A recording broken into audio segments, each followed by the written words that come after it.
Vendredi 7 mars 2014. Madame, Messieurs, bonsoir. Merci de votre fidélité. Bienvenue dans ce nouveau numéro de Pulsation Week-end.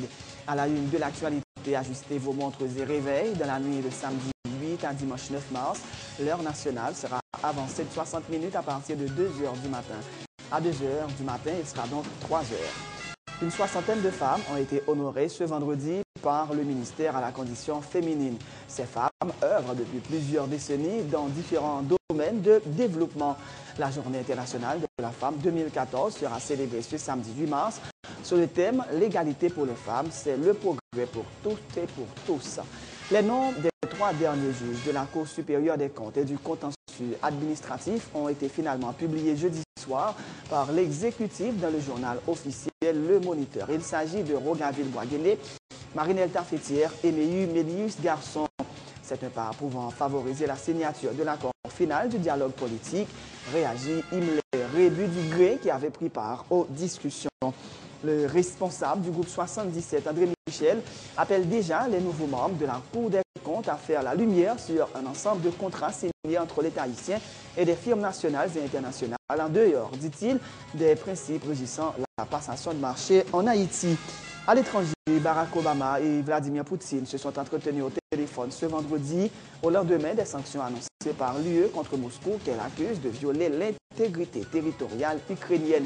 Les deux chefs d'État continuent d'avoir une position opposée sur la crise en Ukraine. Les experts de l'ONU ont demandé jeudi au Venezuela de mener en urgence une enquête sur les violences contre les manifestants et journalistes et ont appelé Caracas à libérer toute personne détenue sans raison. Dans l'actualité sportive, l'état de santé de Michael Schumacher s'améliore si l'on en croit la Gazzetta dello Sport. Le septuple champion du monde de Formule 1 plongé dans un coma artificiel depuis 9 semaines suite à sa chute à ski à Méribel respire à nouveau selon le quotidien italien. Information démentie par son manager affirmant que Michael est toujours en phase de réveil. Son état est inchangé. Madame, Messieurs, restez branchés pour le développement de ces titres et de bien d'autres.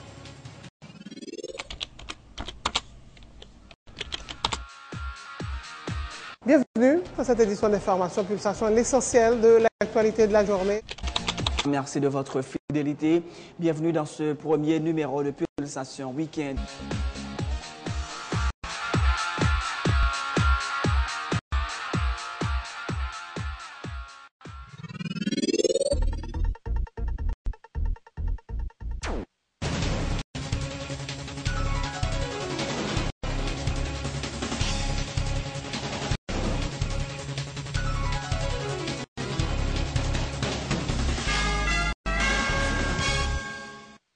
Donc, bienvenue dans le développement du journal Ajustez vos montres, réveils et portables. Dans la nuit de samedi 8 à dimanche 9 mars, l'heure nationale sera avancée de 60 minutes à partir de 2 heures du matin. À 2 heures du matin, il sera donc 3 heures, 1 heure en moins, donc 1 heure de sommeil en moins. Une soixantaine de femmes ont été honorées ce vendredi par le ministère à la condition féminine lors d'une cérémonie dans le cadre de la Journée internationale de la femme ce samedi 8 mars. Des femmes qui œuvrent depuis plusieurs décennies dans différents domaines de développement. La Journée internationale de la femme 2014 est célébrée sous le thème « L'égalité pour toutes les femmes, c'est le progrès pour toutes et pour tous ». Reportage Robinson Joseph. Ces femmes mises en lumière par le ministère à la condition féminine viennent de tout le pays. Agricultrices, Madame Sarah, entrepreneurs, institutrices, auxiliaires de santé, elles œuvrent depuis plusieurs décennies dans différents domaines pour le développement de leurs régions respectives. Ce sont une soixantaine de femmes qui ont été honorées ce vendredi à la veille de la Journée internationale de la femme. La cérémonie s'est déroulée au palais municipal de Delma, en présence notamment de la ministre à la condition féminine, Yannick Mézil. Jodi a nous tout kawel à clé. Programme développement, administration Mantelia, à gouvernement la monte là, c'est avec tout le monde la fête. C'est dans même l'esprit ça. Ministère condition femme à droit femme a honoré jodi a. Plus passé 60 femmes qui sont dans 10 départements pays. Femmes voyant ça, il y a plus passé 25 l'année depuis qu'elle travaille dans divers domaines. tant que l'agriculture, éducation, santé communautaire et commerce. Les femmes haïtiennes sont le moteur du changement et du développement du pays, a souligné pour sa part la ministre déléguée à la promotion de la paysannerie, Mimose Félix. Message aujourd'hui, c'est déclarer femmes pays d'Haïti, c'est force et outils pour changement. Nous devons participer dans toute bagaille qu'a fait pour développement communauté nous, pour nous créer prospérité pour toute femme et tout garçon qui vivent dans la société. Laissez n'arriver créer une société sans force côté. Les récipiendaires n'ont pas caché leur satisfaction de cette marque d'attention de la ministre à la condition féminine. Elles ont également exprimé leur fierté d'avoir fait œuvre qui vaille pendant toutes ces années. Geste là, c'est un geste symbolique parce que nous-mêmes, nous travaillons pour nous depuis longtemps. Moi, offrir tête moi pour me capable passer à la santé dans 10 départements. Nous travaillons dans une zone limonade, quartier Morin, la jeune livrée. Au travail puis au fait vendre du riz en bayo le fin vendre y a le marché y a le brasser y tourner pour tel bon moi m'a travail première section commune Torbec jog. Combien de temps dans travail? J'ai 35 ans dans travail là terre papa me vinn quitter et puis kounya moi même l'autre ferme yo pas voulu travailler moi même moi mettais botte moi chapeau dans tête moi et puis pour mal travail c'est première fois depuis ma travail moi jeune gouvernement Matéli la motte là qui fait travail ça moi content satisfait parce que mon qui travaille toujours touché parce que depuis 86 ma travail avec mesdames yo. Quelle activité on fait? Transformation fruits au Caille. L'égalité pour les femmes, c'est le progrès pour toutes et tous. C'est le thème de la Journée internationale de la femme ce samedi 8 mars 2014. Cette célébration vise à promouvoir l'égalité homme-femme dans une société encore profondément machiste.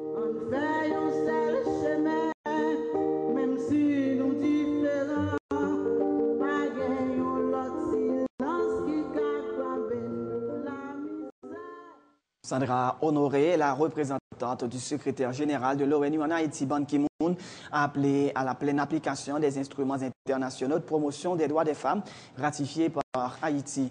Nous avons tous à gagner dans une société fondée sur l'égalité de genre, a indiqué Mme Honoré, déplorant la sous-représentation des femmes dans les espaces de prise de décision dans le pays. Elle fait remarquer qu'en dépit des efforts consentis, la lutte pour l'égalité des sexes est loin d'être gagnée en Haïti.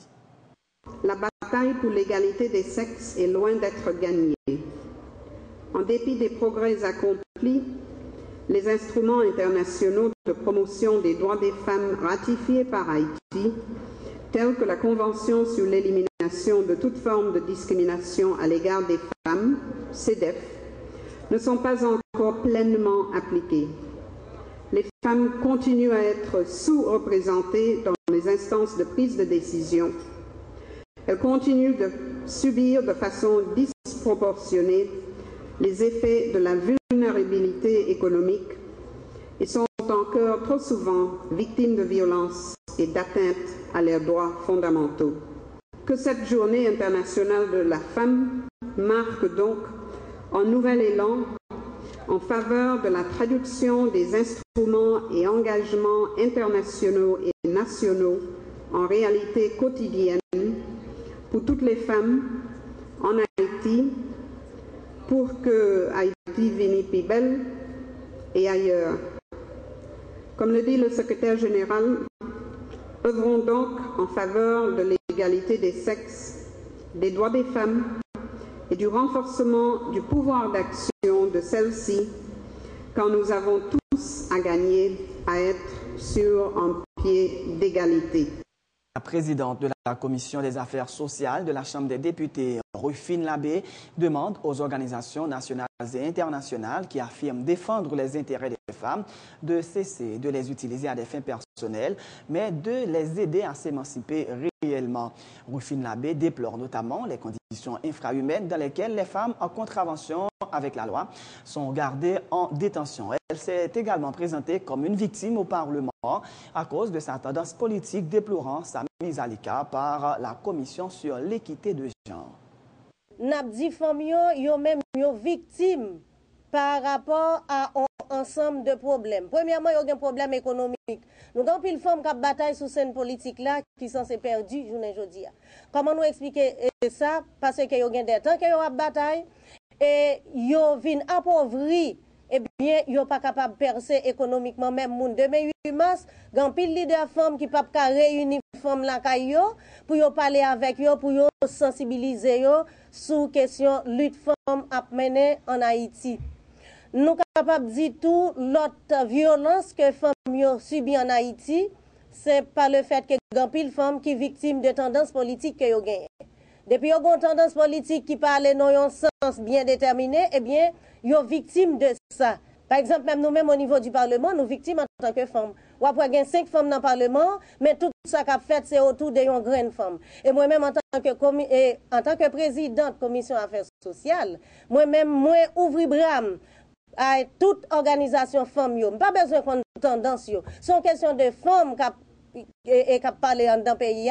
Nous tenons à ce que femmes soient capables d'émanciper tout bon vrai dans la société. Nous tout lançons un appel à la communauté internationale, des organisations qui disent qu'il y a des femmes, ce n'est pas vrai, c'est sous bluff. Ils utilisent les femmes en tant qu'outils pour faire capital politique, mais ils n'ont pas vraiment aidé les femmes à intégrer. Si il y a des mouvements femmes qui ont fait des accompagnements pour des parlementaires, comment nous faire dire qu'il y a un bureau équité de genre qui est dans le Parlement, nous-mêmes femmes, nous ne connaissons pas. Il y a un paquet de femmes actuellement qui ont coupé dans la prison, qui n'ont pas joué un bon genre de traitement, qui n'ont pas joué un bon genre de l'eau potable. Nous connaissons comment femmes, les-mêmes, c'est un aide qui est délicat. Donc, s'ils sont en prison, il faut qu'ils jouent un bon genre de traitement. Et ça crive pour paraître, pour paraître devant le juge naturel, il faut qu'ils jugent.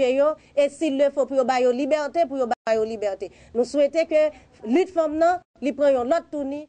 Tout à fait autre chose.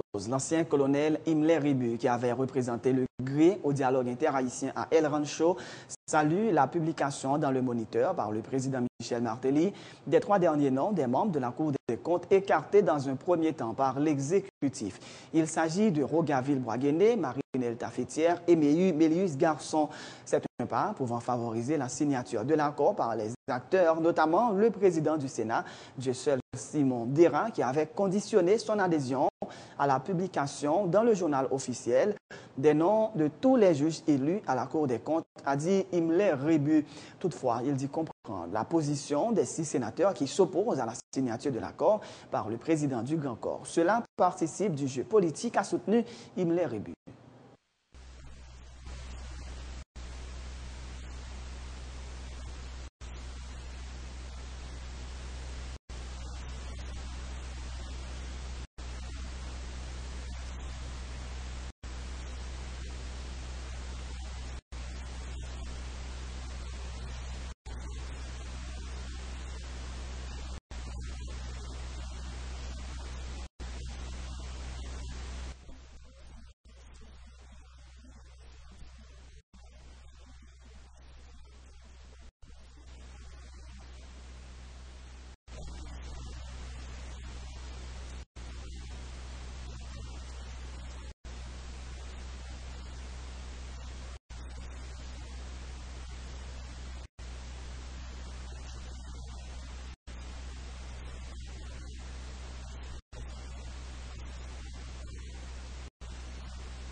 Le responsable du groupe 77, André Michel, appelle les nouveaux membres de la Cour des comptes à faire la lumière sur un ensemble de contrats signés entre l'État haïtien et des firmes nationales et internationales en dehors, dit-il, des principes régissant la passation de marché en Haïti.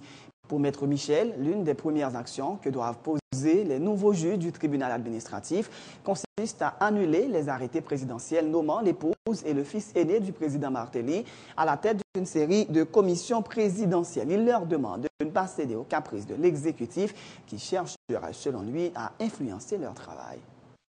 Liste la complète, il y a 3 bagages n'attendent, et même 4. Premièrement, les décisions que Martelly te prend pour le mettre Olivier avec Sophia, gérer l'argent de l'État à travers des commissions présidentielles, décision ça, il faut que la Cour des comptes annule, élimine le plus vite possible. Deuxièmement, nous avons un rapport détaillé sur tout gros contrat qui fait entre l'État haïtien et des compagnies nationales et internationales. Côté grand pile gros l'argent qui fait dans des conditions et qui violaient le principe régissant la passation des marchés publics en Haïti. Et troisièmement, en termes de perspective, nous attendons que la Cour des comptes prenne des dispositions pratiques pour faire respecter les règles régissant la passation des marchés publics en Haïti dans une perspective de combattre la corruption. Et finalement, moi espérer que membre Cour des comptes, il va pas céder à caprice Michel Martelly, parce que Michel Martelly avec tout Laurent Lamotte, depuis au fin nommé il a fait pile pression sur le conseiller pour qu'il y ait Noni Mathieu comme président de Cour des comptes. C'est Noni Mathieu dit qui pourrait être, parce que Noni Mathieu très proche, il a travaillé pour eux. Quand pile cas de corruption, ils pensaient si Noni Mathieu était, ils n'ont pas sorti dans la rue. Moi, espérer qu'ils vont assumer responsabilité.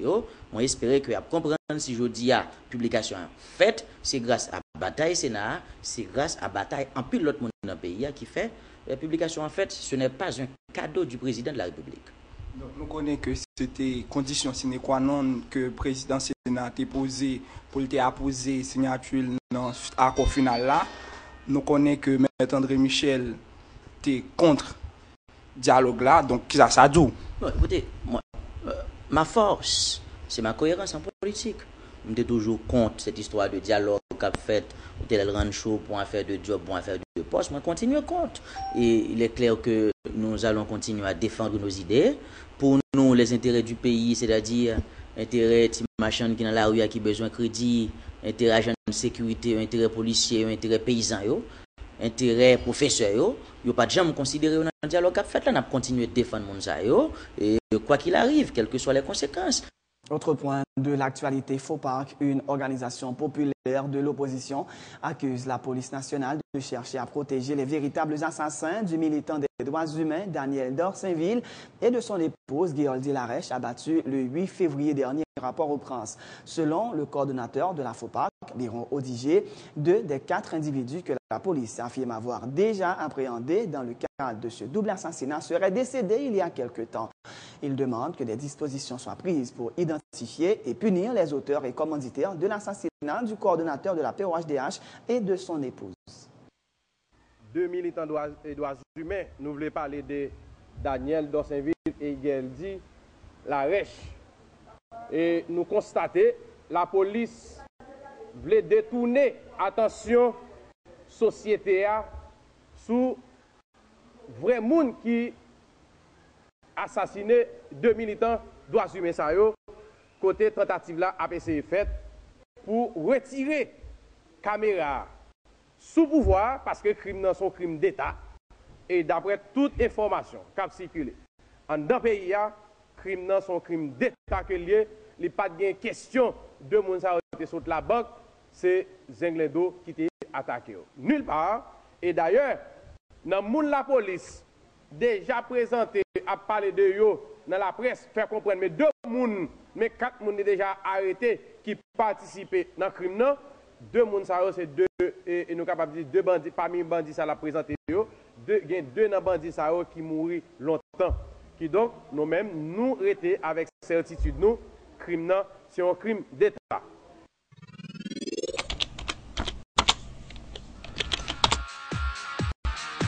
Bienvenue dans cette édition d'information Pulsation, l'essentiel de l'actualité de la journée. Merci de votre fidélité. Bienvenue dans ce premier numéro de Pulsation Week-end.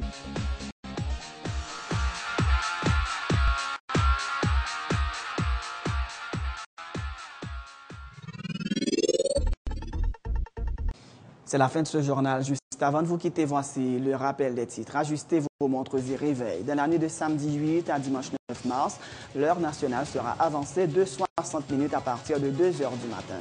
À 2 h du matin, il sera donc 3 h. Une soixantaine de femmes ont été honorées ce vendredi par le ministère à la condition féminine. Ces femmes œuvrent depuis plusieurs décennies dans différents domaines de développement. La journée internationale de la femme 2014 sera célébrée ce samedi 8 mars sous le thème « L'égalité pour les femmes, c'est le progrès pour toutes et pour tous ». Les noms des 3 derniers juges de la Cour supérieure des comptes et du contentieux administratif ont été finalement publiés jeudi soir par l'exécutif dans le journal officiel Le Moniteur. Il s'agit de Rogaville-Boisguené, Marinelle Tafitière et Mélius Garçon. C'est un pas pouvant favoriser la signature de l'accord final du dialogue politique, réagit Himmler Rébu du GRE qui avait pris part aux discussions. Le responsable du groupe 77, André Michel, appelle déjà les nouveaux membres de la Cour des comptes à faire la lumière sur un ensemble de contrats signés entre l'État haïtien et des firmes nationales et internationales en dehors, dit-il, des principes régissant la passation de marché en Haïti. À l'étranger, Barack Obama et Vladimir Poutine se sont entretenus au téléphone ce vendredi au lendemain des sanctions annoncées par l'UE contre Moscou qu'elle accuse de violer l'intégrité territoriale ukrainienne. Les deux chefs d'État continuent d'avoir une position opposée sur la crise en Ukraine. Des experts de l'ONU ont demandé jeudi au Venezuela de mener en urgence une enquête sur les violences contre les manifestants et les journalistes et ont appelé Caracas à libérer toute personne détenue sans raison. Dans l'actualité sportive, l'état de santé de Michael Schumacher s'améliore, si l'on en croit la Gazzetta dello Sport. Le septuple champion du monde de Formule 1 plongé dans un coma artificiel depuis 9 semaines suite à sa chute à ski à Méribel respire à nouveau selon le quotidien italien. Information démentie par son manager affirmant que Michael est toujours en phase de réveil. Son état est inchangé. C'est la fin de ce journal. Merci de l'avoir suivi. Bonne suite de programme et bon week-end sur Télé Pluriel.